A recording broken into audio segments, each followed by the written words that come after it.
The train whistle blew mournful over Willow Creek, slicing the humid air just before the sun hit the horizon, and every soul in town knew what that sound meant. Another batch of boys was heading out from the depot down yonder. Ada was just 17 when the first big transport rolled through, and she stood right there on the dusty platform, clutching a handkerchief that wouldn't stay white for 10 minutes. She watched those young men, all stiff and shiny in their new uniforms, trying to look brave for their mamas and their sweethearts. But she could see the fear shining deep in their eyes, like creek water over stones. Ada didn't have a bow going, nor a brother, but she felt a call, a stirring in her bones that was louder than any engine. She thought, Lord have mercy, what if none of them remember what they're fighting for? What if they forget the sweetness of home? That's when the idea took root, stubborn and deep, like a tenacious weed in dry soil. She straightened her spine, smoothed her dress, and decided right then that she would be the keeper of the memory, the reason they had to come back. This wasn't just a kiss. It was a promissory note whispered by the mouth of destiny, sealed right there under the smoke of the departing engine. She had no way of knowing then how many sweet, scared faces she'd press her lips to, or how the simple act would turn her life into a long, quiet season of waiting. The first soldier she kissed, a boy named Jimmy, smelled of shaving soap and panic. He looked startled, then grateful. The train started to chuff, and he held her gaze until he was nothing but a blur of khaki and shadow.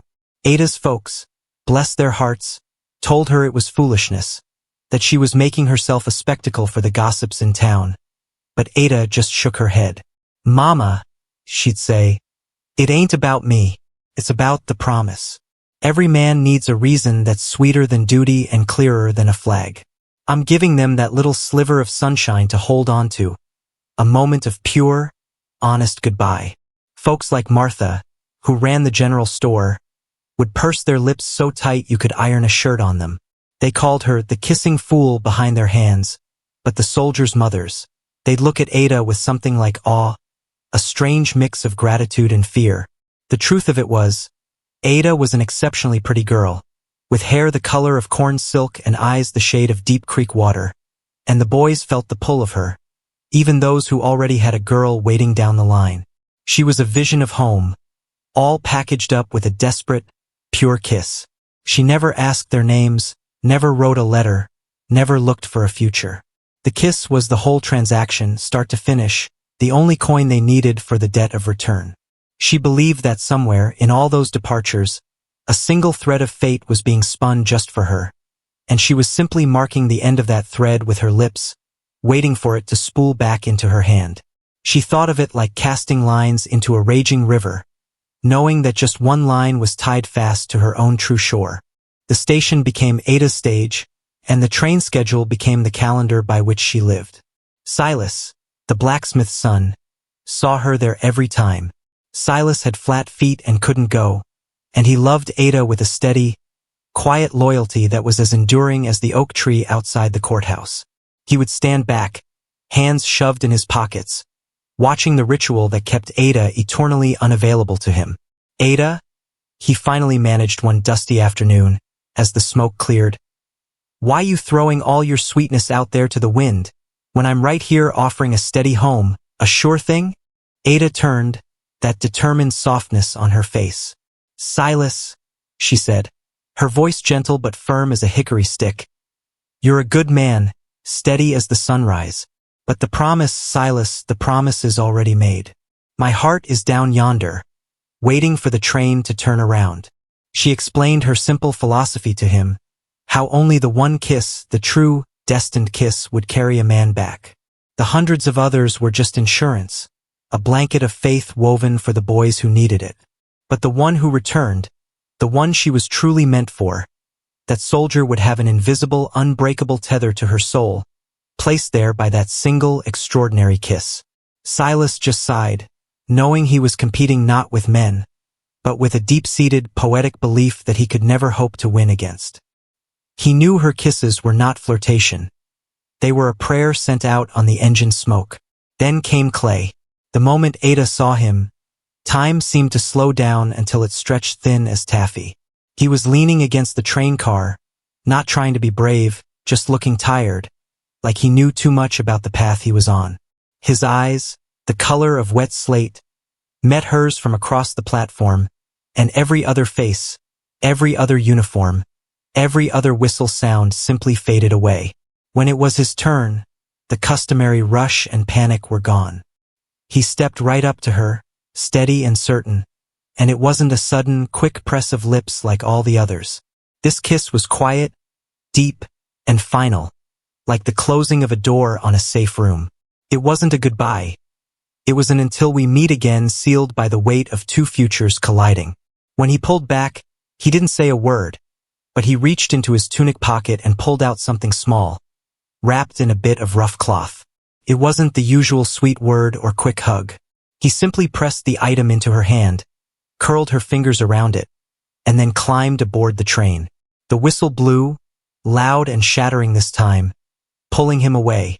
Ada stood there, heat rising to her face, a lump forming in her throat. When she finally looked down, the item was cold, a small, jagged piece of metal. It wasn't jewelry, wasn't a coin. It felt like something broken, but precious all the same, and she knew, with a chilling certainty that went straight to her marrow, that Clay was the one. The waiting after Clay left felt different than all the waiting before. It wasn't the communal, hopeful waiting for a soldier. It was the intense, agonizing waiting for her soldier. Ada spent her days sitting on her front porch swing, the chain creaking a slow, steady rhythm that matched the pace of her heart. The jagged piece of metal Clay gave her. She kept it tucked under her pillow, sometimes pressing it against her palm until the edges left a faint red mark. Martha came by one evening, not to judge, but to share a glass of iced tea. "Honey," Martha said, fanning herself slowly, "you look peaked. You gotta let go of that depot life. The war, it takes a piece of everyone, not just the ones who go." Ada just gripped the chain of the swing. "It ain't the war, Martha. It's the promise. The others were just kisses of luck. Clay was the kiss of destiny. I sealed our future right there on that platform, and a debt has to be paid."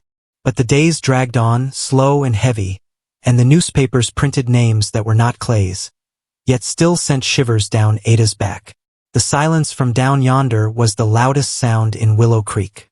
The train still blew its mournful call, sometimes carrying new faces out, sometimes carrying nothing but empty cars back, and the emptiness felt like a physical ache in the pit of her stomach. The silence was louder, far louder, than any whistle ever could be, a profound, echoing sound that only the truly solitary can hear, and Ada realized she was now solitary, bound by a promise only she and a distant soldier understood. Another summer faded into fall, and the whistle kept calling, but the boys leaving seemed younger, and the town's spirit seemed older. Ada had kissed nearly 100 men by then, each kiss a brief, frantic flicker of human connection. But her mind always returned to the steady, final feeling of Clay's lips. Her own youth was beginning to be marked by the passage of time, her bright dresses giving way to quieter colors, her steps slower toward the platform. The other town girls had mostly settled, finding husbands in the boys who, like Silas, were unfit for service, or in the ones who worked the necessary but unglamorous factory jobs far from the fighting. Ada remained apart, a statue of loyalty in a town moving on. The old ritual, once dramatic, was now just a sad habit, a strange superstition that Ada continued out of sheer, unyielding stubbornness. Her hair, once like sun-bleached silk, was often left in a braid, less care taken with her appearance now that the audience was no longer the boys leaving, but only the ghosts of the promises made. The rhythmic chuffing of the train had become the sound of her own heartbeat, slow and persistent, a ticking clock measuring out the time between one departure and the impossible, longed for return. She was waiting for the single coin of destiny to be spent, waiting for the ripple in the pond to finally come home to the spot where the pebble dropped. Silas, good, earnest Silas, didn't give up. He came to her again in the late autumn, bringing her a fresh basket of pecans he'd harvested himself. They sat on the swing, not talking about the war or the kisses, but just the simple, comforting things. The price of cotton, the new schoolteacher, the first frost. Finally, he worked up the nerve. "Ada," he murmured, picking a bit of shell from his palm. The war ain't stopping, but life has to go on. There's a new house being built down by the river. Good solid wood. Enough room for a family. I just need a woman to make it a home. I love you, Ada, plain and true. I can promise you supper every night, a fire in the hearth, and a man who is here, right now. Forget the promises you threw into the wind. Take this sure one. He offered her his hand, his palm open and calloused. Ada looked at his hand, then at the small, jagged piece of metal she habitually wore on a thin leather string around her neck. Silas, she whispered, shaking her head, tears pricking her eyes. You offer me the safest harbor in the world, and I thank you for it with all my soul. But I am tethered. I took a debt from Clay, and I owe him the waiting.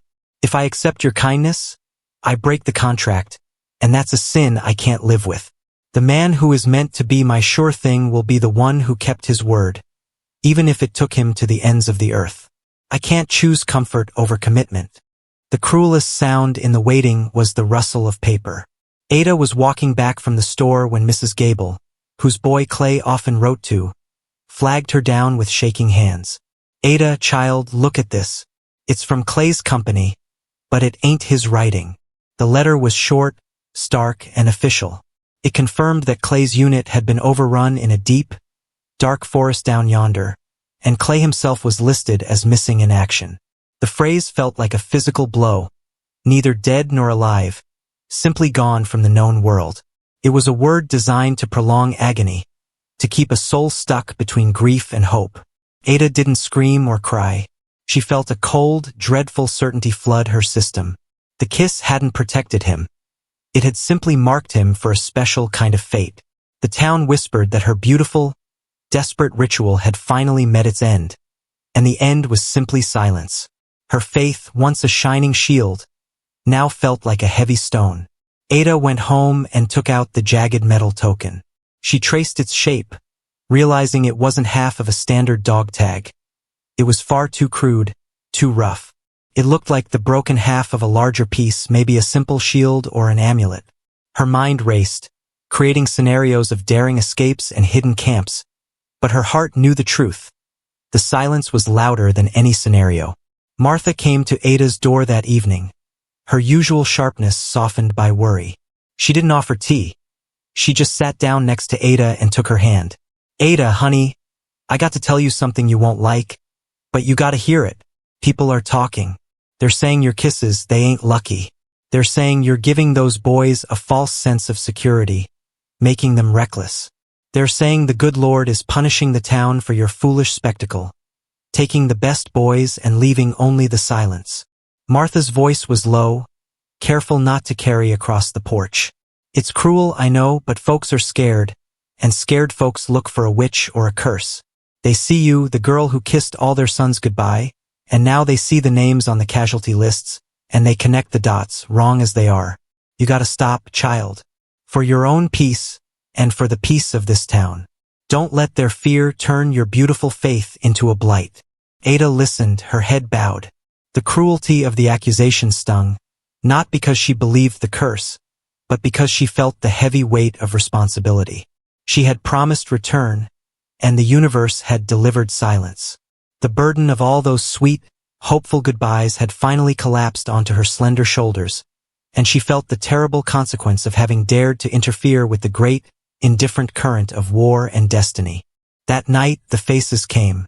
Ada tossed in her bed, tangled in the sheet, and saw the faces of every single soldier she had kissed, row upon row, like men marching on a dim, endless road. They were pale, their uniforms torn, their eyes empty of the spark she had tried to give them. They never spoke, they just marched, and their eyes were fixed on her. The scene was utterly silent, yet the silence was terrifying, the sound of 1,000 unspoken accusations. Then, far, far in the distance, she saw one face struggling to keep up. It was Clay. He was not pale, but faint, like an image drawn in smoke, and he was staring back, not with accusation, but with profound sorrow. As she watched, he reached out his hand, and the jagged piece of metal around her neck grew hot, burning against her skin, and then, slowly, Agonizingly, Clay's face began to fade, melting back into the darkness from which it came. Ada woke up shaking, covered in a cold sweat. Her heart hammered a frantic rhythm against her ribs. Accessing the subconscious, the place where all the town's fears and her own anxieties lived, had broken her resolve. The dream wasn't a warning. It was a reckoning, a realization that her ritual was not a binding promise to bring them back, but perhaps a ritual to release them, to give them permission to leave everything behind. The weight of that thought was heavier than any grief. A year after Clay's letter, the war finally touched Willow Creek directly. A train pulled into the depot, but it wasn't the usual troop transport. This time, it was a slow, rattling ambulance train, stopping only to take on water and rest the weary nurses. Joe, a lanky boy Ada had kissed nearly 2 years ago, was among the injured wheeled out onto the platform for a breath of fresh air. He was alive, whole in body, but his mind was far, far away. He didn't speak, just stared at the shifting river water. Ada approached him tentatively, her heart in her throat. Joe's eyes finally fixed on her, and a flicker of recognition crossed his face, not of Ada, but of the moment. He saw the platform, the dust, the scent of her perfume, and the memory of the kiss, the last sweet thing before the ugliness, seemed to flood him. He grabbed her wrist, his grip surprisingly strong, and he held it there for a long, silent minute. Ada whispered, "Joe, do you know Clay? Did you see Clay down yonder?" Joe just stared, his mouth working, but only a low, broken sound emerged. He released her and turned his gaze back to the river, silent and lost. Ada sank onto a bench, realizing that her kiss had not been a charm for a triumphant return. It was the haunting memory that kept him tethered to the pain of the world, unable to find peace. The truth was bitter. Joe had returned, but the soldier who received the kiss was dead, replaced by the silent shell before her. Ada visited Joe at the county hospital for several weeks, trying to find a word, a signal, a clue about Clay. She would talk, and Joe would simply stare, the kiss a raw, visible wound between them. The realization that she had failed Joe, and perhaps all the others, gnawed at her. She realized the folly of trying to control fate with a simple kiss. It was vanity dressed up as faith. Meanwhile, the town minister, Reverend Harper, a stern man with a voice like dry thunder, chose this period of unrest to deliver a powerful sermon. He spoke of reckless youth, of casting pearls before swine, and of the arrogance of setting human will against the mysterious, unchangeable will of God. "There is a girl among us," he preached, his eyes sweeping over the congregation, "who has sought to play the part of fate, who has offered false assurances and sought to bind the very sons of this town to her own selfish desires, promising a return that only God can grant. Repent. Stop the foolish rituals. We must not mock the Almighty by believing a soft kiss can outmatch the grim reaper." Ada sat in the pew, her head bowed, feeling the heat of every eye in the church on her back. The sermon was a clear, public accusation, tearing down the last vestiges of her pride and her ritual. She left the church that day feeling lighter, yet heavier. Lighter because the expectation was gone, heavier because the shame was real.